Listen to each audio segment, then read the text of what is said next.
Hi, my name is Kristen Husted and my business is Well Balanced. I want to talk today about what vibes are you sending out? What energy are you attracting? And before I got into this business, to be honest, I really didn't give this much thought.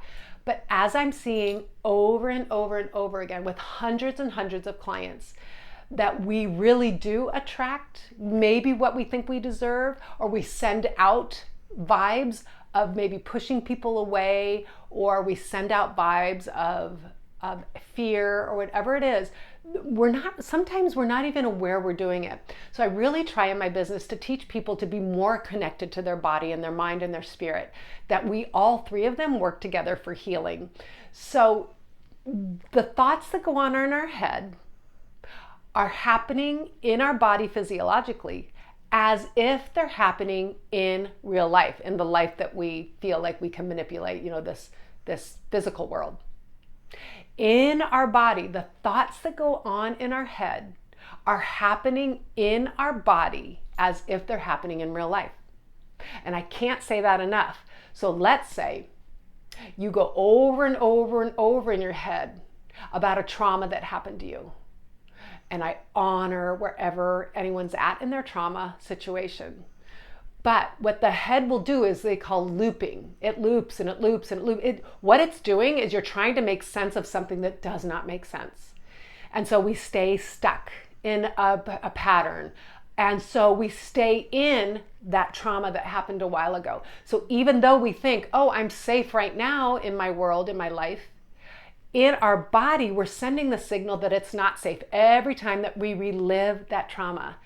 Our body, our heart rate comes up, our breathing goes up, our tissues tighten, we can get sick to our stomach, we can get headaches, we can get back pain, neck pain, any kind of pain, because the body is tightening up because it's like fear, fear, fear, fear, fight or flight, fight or flight. So what do you do with that, right? Because you're like, well, I was traumatized. Okay. Yes, first of all, accepting and honoring the fact that you went through trauma. And most of us throughout our lives are going to go through trauma. Some people get harder cards dealt. And so it's always varying, but everyone has trauma that they have to work through. So we've got the trauma and we've got the looping, right? Over and over again, we're reliving that trauma and we're sending that signal to our body. So one thing you can do is when the body starts to loop and you start to feel, let's say you're feeling the feeling of fear, or feeling the feeling of anxiety or sadness, honor that feeling as best as you can. Stay in the moment. You're just feeling it now. It's welling up. What they say in Buddhism is a samskara. When we attach it to something that happened in the past, we pull that past right back into the now. So when you start to feel something and your first intention is to start looping back to what happened in the past, we're going to just stay stuck emotionally. So what you do is you feel it. Don't write a story, just feel it. Okay, I'm feeling sadness. All right. Okay, I'm going to breathe through it. All right. I'm going to honor this sadness. The sadness is here to teach me something. The sadness will pass. I will feel lots of emotions in my life. The rest of my life, you kind of talk yourself through, breathe through it, go on a walk, meditate, do some deep breathing, journal, whatever you need to do to kind of get it out. Try so hard not to write the past again. And so once those feelings start to settle down a little, connect to your heart.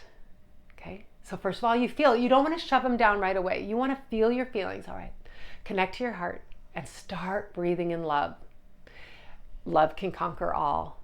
If God is love, love can conquer all, right? So what you do is you put your hand on your heart and you start breathing in and thinking and feeling and tasting and smelling, however you want to do this, what love feels like. Breathe in and think about someone or something you love unconditionally. Could be a dog, could be obviously God, that could be a person, it could be nature, whatever, being out in the wilderness, enjoying, the beauty of nature. Whatever it is that gives you that feeling of incredible love. And then breathe it out. and breathe it in and breathe it out and just start to get that heart activated again, okay? So now we're coming from a place of fear, which is down here, fight or flight, down low in our abdominal area, and we're bringing it up to our heart. And now we're receiving the love and we're giving it out. We're receiving and giving out.